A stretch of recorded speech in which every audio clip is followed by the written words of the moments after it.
Jæja, Arnar, þú ert búinn að vera erlendis dálítið í vetur við æfingar. Segðu okkur aðeins frá því.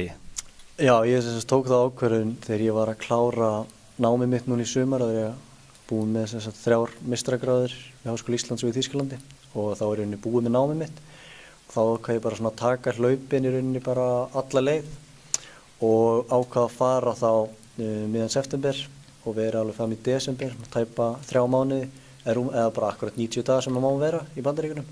Þá var ég sérst í háfjallaæfingabúðum í 2400 metra hæð í Mammoth Lakes og svo fór ég eftir áramót til Iten í Kenya þar sem ég var í rúman mánuð sem var líka yfir 2400 metra hæð og þetta er allt gert í undirbúningi fyrir semst 2 stór hlaup hjá mér sem er 10. mars í Haag, hálfmarathon og svo 7. apríl sem er Rotterdam marathoni og þar er bara, já markmiðin er að koma núna svona bara hægt og bítandi því að ég er að koma semst núna niður og er að sjá svona hvernig þessar háfjallaæfingabúðir hafi farið í mig og maður er bara, þú veist, ég er svolítið bara hræddur núna. Finnst þér þetta virka eitthvað?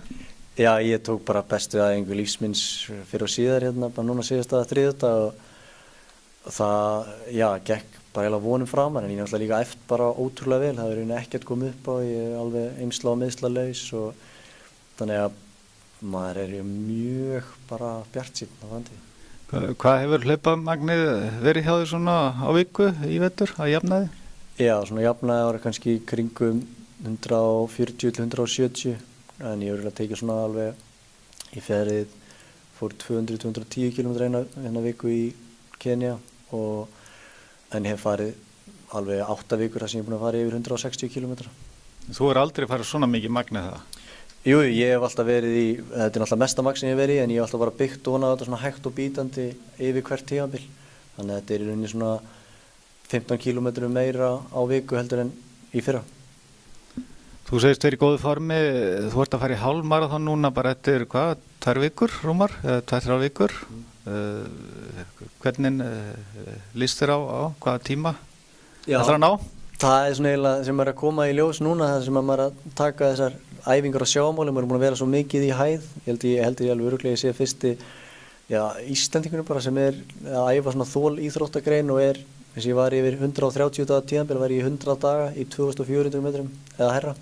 Þannig að maður er búin að vera að æfa á hægara tempo en alltaf við öðruvísi aðstæður.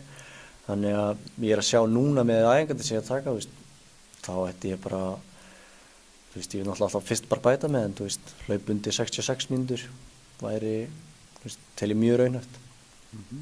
En hvernig gengur að fjármagna svona? Það er bara maður er heppinn að fyrirtækin svo mitt kompani Hleðsla er duglegir að styrkja mig og aðrir þannig að síðan hef ég verið með hlaupa fjartþjálfun sem er búin að ganga bara mjög vel og það er mjög gaman að svona dreifa því sem ég er búin að læra og það er svona það sem ég er búin að gera í frístundum mínum eftir ég kláraði skólan að maður er búin að vera að skrifa svona dröga hlaupa handbók þar sem maður bara allar pælingarnar sem maður er með og hefur lært í gennum tíðina þannig að vonandi hún kemur út þegar maður verður búin að ná einhverjum alveg árangri. Já, þú ert að fara svo í marathon, var ekki Rotterdam og svo hvílir eitthvað en hvað með sumari svona þegar líður á sumari? Það er raunin bara, sumari bara kemur eins og það kemur. Ég er svona ekkert að raunin að hugsa neitt sérstaklega mikið lengra heldur en bara Rotterdam marathoni og sjá hvað kemur út í því að því að ef allt gengur upp og maður hleypur 2:17 eða eitthvað og þá gætur mögulega verið komist inn á heimsmeistaramóti í Doha sem er í október og þá þurfti maður kannski að pæla í því en það geti líka ekkert verið skynsamur kostur af því að þá missur af í rauninni haustmarathonun að hlaupa í einhverju hraðri braut og það verður mjög heitt í Katar.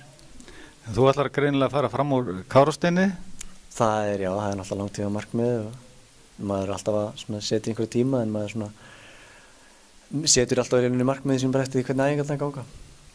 En þú er að flýta þér því að Hlynur er að tala að fara inn í götuhlaupin, hvernig líst þér á það? Bara mjög vel eins og ég segi þá leiðilegt þegar maður var núna gæti verið að æfa með Kára en þá er hann búinn að aðeins að draga sig úr, taka smá hléi frá hlaupunum og þá er bara mjög gaman að geta æft saman að einhverju stóru og góðu markmiði.